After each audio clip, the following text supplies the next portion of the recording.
warahmatullahi wabarakatuh. Selamat pagi pemirsa Tawakal yang dirahmati Allah Subhanahu wa taala. Saya Farid Hasan kembali menjumpai Anda, dan pemirsa di studio sudah hadir bersama kami seorang narasumber bernama Ibu Miftah. Assalamualaikum Bu Miftah. Waalaikumsalam. Terima kasih Ibu sudah hadir di Tawakal. Iya. Ya. Dan pemirsa, selain Ibu Miftah juga sudah bersama kami Ustadz Muhammad Bukhari Muslim. Assalamualaikum Ustadz. Waalaikumsalam warahmatullahi wabarakatuh. Ya, terima kasih juga Pak Ustadz sudah hadir di Sama-sama, Mas Tawakal. Mudah-mudahan nanti kita dengar cerita dari Ibu Miftah dan ada nasihat dan juga solusi untuk kedepannya bagi kehidupan Ibu Miftah. Amin. Ya. Terus kemudian yang bikin Ibu ingin bercerita ke kita apa? Suami saya meninggal 7 tahun yang lalu. 7 tahun yang lalu. Kami sebenarnya baik-baik saja. Tapi kami ada masalah dalam rumah tangga. Ceritanya berawal keputusan saya untuk menikah dan saya tidak direstui oleh kedua orang tua saya. Oke, sebentar. Artinya masalahnya adalah masalah Ibu dengan keluarganya Ibu, bukan dengan suami pada saat itu? Iya. Iya. Karena waktu itu saya dijodohkan dengan orang yang saya tidak mencintainya. Dan ayah saya menginginkan saya menikah dengan dia karena berharap masa depan saya pasti. Kemudian waktu itu yang dijodohkan saya itu datang menemui keluarga saya untuk menentukan tanggal pernikahan. Saya menolak. Ayah saya tidak memarahi saya, kemudian menampar saya, dan saya kemudian kabur dari rumah. Assalamualaikum. Waalaikumsalam. Siapa ya? Oh, Nak David. Mari, silakan masuk. Terima kasih, Pak. Nak David. Apa kabarnya Nak David? Alhamdulillah sehat, Pak. Bapak sehat? Sehat juga. Ya. Nah, sebentar ya. Bu, ini ada tamu, Bu. Siapa, Pak? Ini loh, Nak David. Oh, Nak David. David, Bu. Gimana kabarnya, Nak? Alhamdulillah sehat, Bu. Ibu sehat? Alhamdulillah. Bu, gagah ya. Iya ya. Tumbuh besar lagi. Udah lama besar lagi. Iya, nama gantung. Oh ya, Miftah. Ya, kenapa sih? Ini ada tamu loh. Tolong ambilkan air minum ya. Baik ya. David, Miftah, anak bapak yang dulu kecil. Oh iya, Pak. Sekarang ini udah gadis. Udah bisa untuk berkeluarga ya, Pak? Masalah. Nah, sini dulu. Nah, ini Nanda, David. Miftah.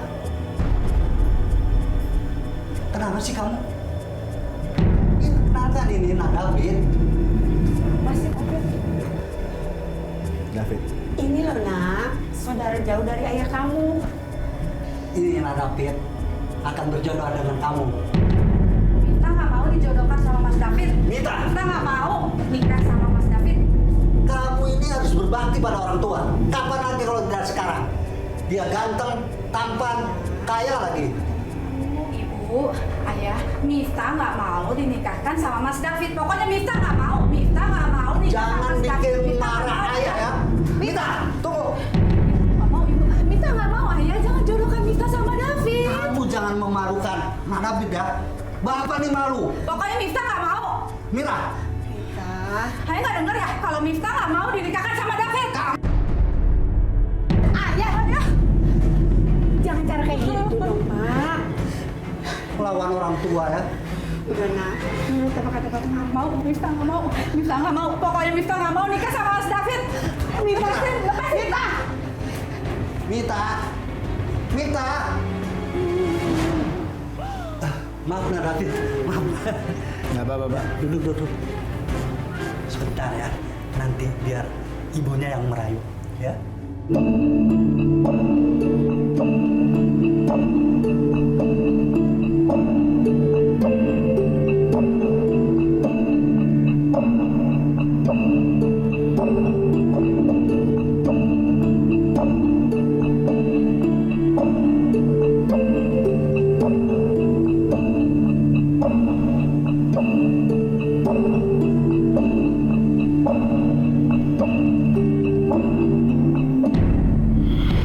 Pak Ustadz, dalam pandangan Islam nih seputar perjodohan orang tua, orang tua kepada anaknya gitu, boleh nggak sih orang tua memaksakan dalam tanda kutip anaknya harus menikah dengan siapa gitu, sementara anaknya mungkin tidak cinta atau tidak suka gitu? Ada sebuah hadis Rasulullah SAW mengatakan begini, in ja'akum man tardawna dinakum wa khuluqahu, man tardawna dinahu wa khuluqahu fazawwajuhu. Kalau ada seseorang datang kepada engkau melamar anakmu lah, kira-kira begitu, dan orang ini ukuran agamanya udah bagus, wa khuluqahu, dan akhlaknya bagus. Jadi ukurannya itu adalah agama dan akhlak. Segerakan nikahlah orang ini dengan putrimu. Nah, seseorang orang tua itu seyogyanya kalau memilihkan jodoh kepada putrinya atau anaknya, ukurannya adalah agama dan akhlak.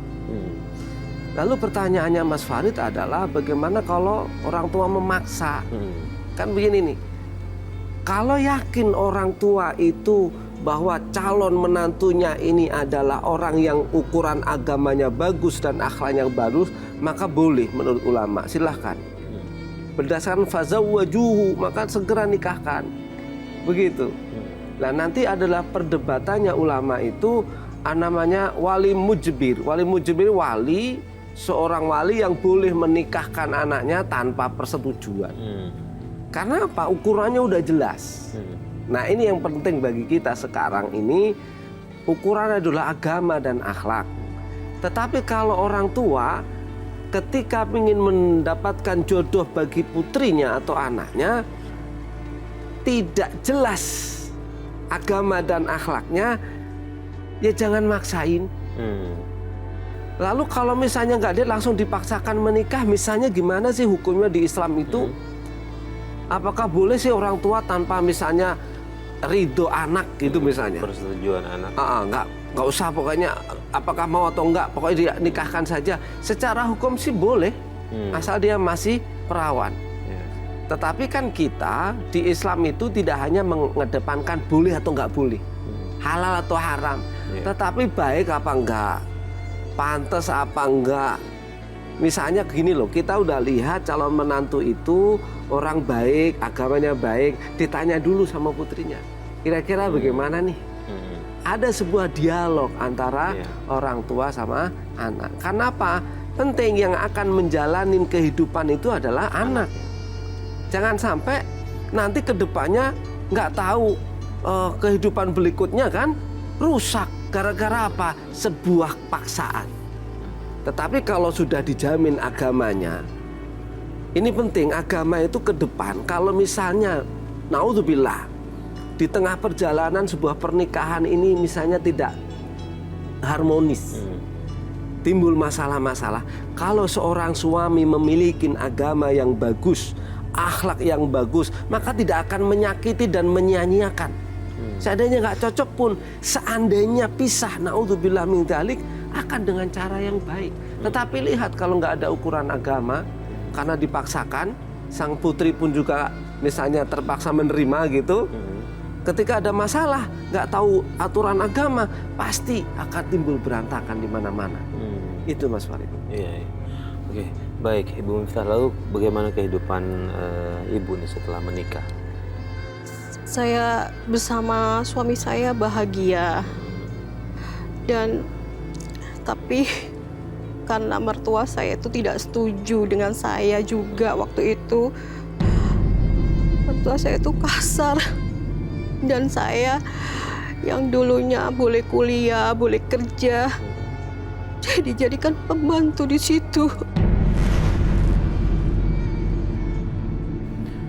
Kemudian saya tiap pagi subuh, saya harus mengerjakan semuanya yang biasanya dikerjakan 2 pembantu.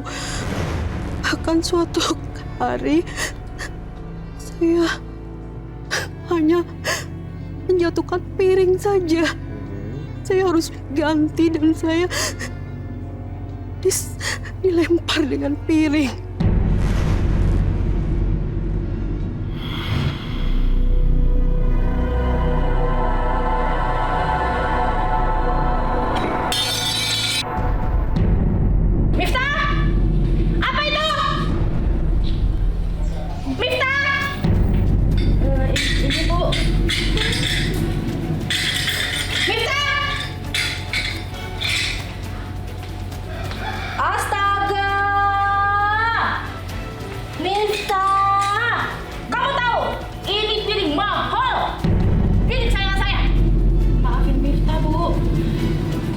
Miftah nggak sengaja. Nggak sengaja. Enak bener kamu ngomong ya? Hah? Nggak bisa kerja kamu? Bisa Bu, Miftah belum makan Bu. Belum makan? Kerja aja nggak bener, minta makan? Maafin Miftah sekali lagi Bu. Maaf. Ini piring kesayangan saya. Saya jaga ini piring hati-hati. Piring mahal. Nggak pernah bener kalau kerja ya. Maafin Miftah, nggak akan terulang lagi deh Bu. Miftah belum makan seharian, Miftah capek Bu. Makan lagi yang diomongin. Hah? Mau makan ini kamu? Hah? Mau makan ini? Mau makan ini? Makan itu. Benar kamu.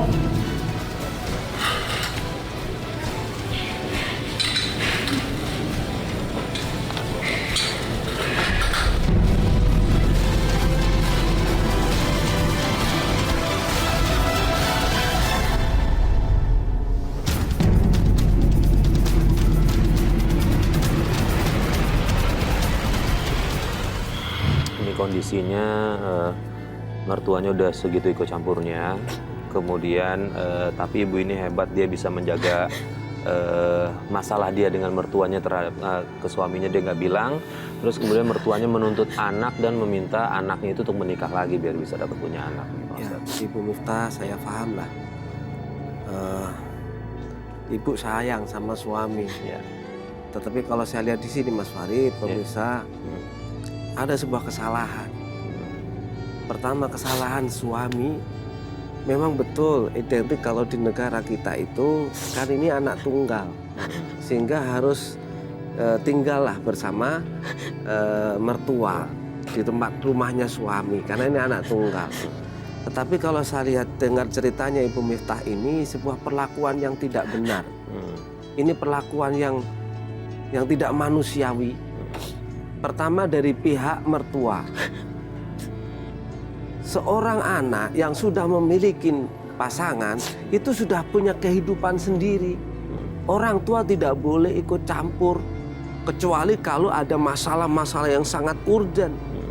Loh, ini seorang Ibu Miftah yang mau tinggal bersama mertuanya sudah dianggap pembantu, menyelesaikan banyak urusan, diperlakukan yang tidak manusiawi. Anehnya lagi, sang suami ini tidak mau peduli. Loh, kok masa iya satu rumah tidak tahu kondisi istrinya? Ini suami yang bagaimana? Suami itu kan bertanggung jawab. Betul, suami itu harus bakti kepada orang tuanya, kepada bapak dan ibunya. Tapi dia punya kewajiban untuk menghormati, memuliakan perempuan. Ada sebuah hadis, walaupun hadis ini dianggap maudhu, yang diriwayatkan oleh Imam Ibnu Asakir. Wa ma akraman nisaa illa karimun wa ma ahanahunna illa laim. Laki-laki yang mulia itu pasti memuliakan istrinya. Laki-laki yang kurang ajar, yang celaka, yang jahat itu pasti membuat jahat kepada istrinya. Ini jelas nih. Berarti kalau ada suami tidak memuliakan istrinya, itu bukan suami yang mulia. Ini camkan ini. Ini kok masa iya sampai makan nggak tahu. Terus ketika makan sarapan bersama, misalnya pagi-pagi, kan itu waktu ketemu lah kalau di Jakarta waktu ketemu keluarga. Masa iya nggak tahu istrinya nggak makan, nanti dikasih makan sisa. Ini ada dua kesalahan. Pertama suaminya nggak peduli dengan istrinya, yang kedua mertuanya bisa ikut-ikut. Kemudian tadi diceritakan Mas Farid persoalan misalnya memecahkan piring. Kalau secara hukum memang betul kalau kita itu menjatuhkan barang milik orang, ya kita harus mengganti. Apapun milik orang tua, milik siapa, kan itu harta orang lain. Kita wajib mengganti kalau kita merusak. Tetapi sekali lagi ada akhlak lah. Ini siapa? Ini kan juga menantu. Menantu tidak lain adalah ya anak lah, anggaplah anak. Masa iya misalnya piring pecah, ya kan dengan cara yang baik.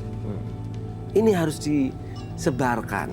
Jangan sampai di rumah tangga itu terus merasa ini punya saya, ini punya Anda. Loh, kita akan hidup bersama. Orang mulia itu adalah orang yang bisa menghormati orang lain. Kan sering disampaikan al-muslimu man saliman muslim min lisanihi wa yadihi. Orang muslim itu orang yang bisa mengamankan tetangganya dari lisan dan tangannya. Artinya nggak pernah kita merasa mengganggu orang, terganggu dengan orang lain. Apalagi satu rumah. Itu Mas Farid.